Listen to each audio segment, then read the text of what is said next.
Elhamdülillahi Rabbil alemin. Ve la akibetul muttaqin. Vessalatu vesselamu ala Resulihi ve alihi ve ashabihi ecmain. Elhamdülillahi ala ni'metil İslam vel Kur'an.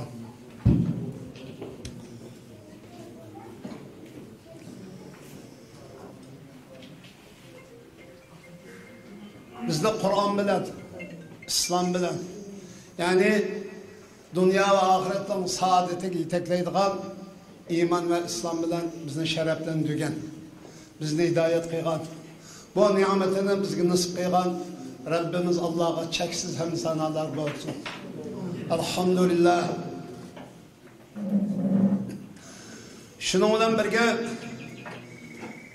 tütkül insanlıkның, yer şarının ve hayatının, İslam'ın, ümmetinin ve Türkistan halkının en rezil ve en eşeddi işbaz düşmanı boğan Xitay'dan ibaret bu nicis düşmenge Allah'ın gazap nebirti ve insanlıkın gazap nebirti ve bizden en güçlü gazapından birtimiz olsun. Kur'an aynı zamanda bir hayatlık desturi. Kur'an kainatın çoğu düşündürüşü. Kur'an hayatlık mizanı. Hayatlık mizanı deydikimiz bu hayatlıkın içinde siyasi, iktisadi, ictimai her bir cihetlerden yana insanın hayatı kerek boğan barlık nasip ortak rahberlik kılıngan Allah tarafından düşken bir hidayet nurudur.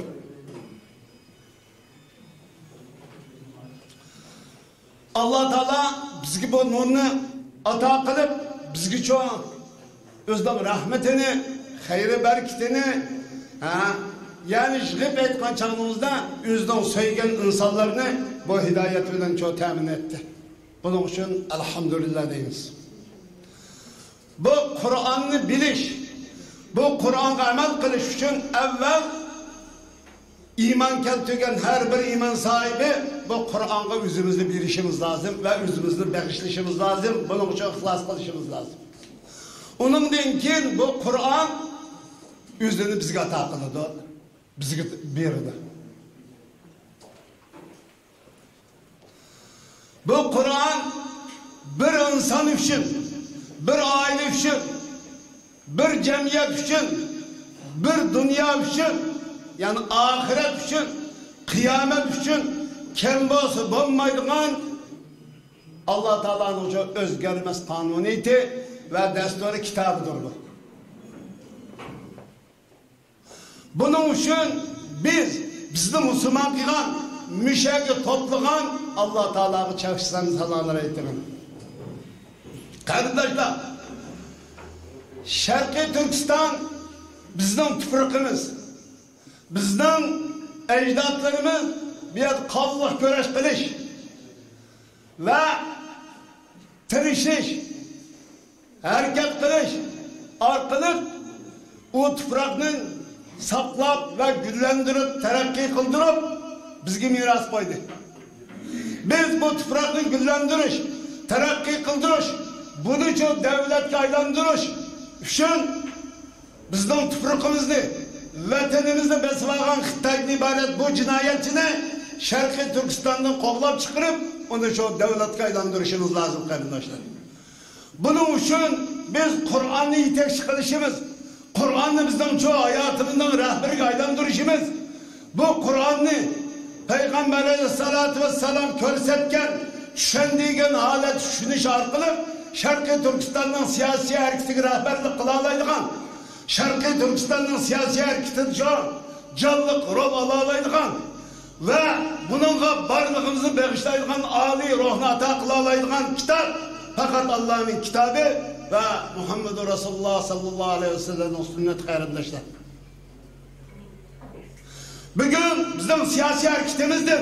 Yani Şarkı Türkistan'da Xitay tecavüzçilerini kollap ve devlet kuruştan ibaret Ali gayemizge tosqunluk kılışta bizden Uygurlar, bizden dinimizge hücum kılış arkalık yani Şarkı Türkistan'ın siyasi hareketinden İslam'la ağrı etip Kur'an'ı öğretip düşünüdüğün, düşündürdüğün, hatta bunun hücum kıldığın çoğamında günden gün küçeymekte. Biz bugün Allah'a ve Allah'ın Resulü kitabı iman ettiğin bir mümin, Müslüman bunu süftümüz bilen, bunda fikirlerge katli çoğu kulak vermezlikimiz, en itibarı vermezlikimiz lazım. İslam dini, küreşten dini. O küreş, benim anam bileme, dadam bileme kılınırdı. O yüzden Mahut Dağalı bileme kılınırdı ve başkaları bileme kılınırdı küreşi mi? Bu küreşin tüm maksidi, küfrü bilen iman oturuştu ki, zalim bilen mezlum oturuştu ki, tecavüzçü bilen yok, tecavüzçülük uçurgan milletler oturuştu küreşini kılıçta, bu bizim çok rahnumayımız. Bu Kur'an, bu sünnet. Şarkı Türkistan siyasi hareketi de elbette bedel töleşimiz lazım. Bedel töleşte bugün gözümüz göründüğün bir maddi nesi yok. Biz bunu Şarkı Türkistan siyasi hareketini bir imanın hareketi, bir İslam'ın hareketi, bir ümmetin hareketi, bir milletin hareketi, bir insanlıktan hareketi, jığıp etkan çağımızda bir vatanperverlik hareketi bu. Bu hareketi Allah ve Allah'ın Resul körselişken şekilde, yani vahiyinin yetekçilikini mansa, hem vatanını kutulduruş hareketi, milletin ümmetini kutulduruş hareketi ve insanlıkını kutulduruş hareketi bulan, aynı zamanda yüzümünü cehennemden kutulduruş hareketidir. Aynı zamanda cennet giriş hareketi buludu. Bu aynı zamanda hürlük ve azatlık hareketi ve müstakillik hareketi buludu. Bunun için bizim siyasi hareketimizde, yani İslam dini, Kur'an, sünnet asası bizim o yetekçi dediğimiz, bizim rehberlik şu prensipimiz bu. Bu itibarıyla bağırlık Kur'an'ı okuyan karındaşlar, Kur'an'ı ügünüvatkan bağırlık karındaşlarını Allah Teala bu Kur'an'ın siyasi rolü, siyasi iddisi arkalık hidayet kılışını bir vatanperverlik hareketi diğer hükümlü çoğun ortak şekillendirişimiz ve bu hareketin çoğu asası açıkçının çoğun İslam ve imandan kaynaklanğanlığın menbesi bu işkenlikin tanışı arkalık bizim bu siyasi hareketimizde bir ibadet kaydandirişimiz lazım. Yani Xitay karşı duruş, tecavüzçülük ve zulüm işgalığa karşı duruş, bulamçılık ve karakçılık karşı duruş ibaret bu cinayette fakat iman ve İslam arkalık karşı duruş arkalık bunun dünya ve ahirinin saadeti çoğu tekiştirişimiz, anlaştırışımız bunun şu sebep kılışımız lazım. Şununla bu yakışıklıgan ve yakışıklanmagan bağırlık karındaşlarını Allah'ın rahmeti ve mağfireti olsun. Şununla birge ecdadımız tarihten beri el bağın köreşler doğru Kur'an'la sünnet ve rehberlik ve varislik kılalaydıgan, yetekçilik kılalaydıgan salihah muttakilerden cümlesi kıysa ve ahiru davana enelhamdülillahi rabbil alemin. Esselamu aleyküm ve rahmetullahi ve berekatuhu.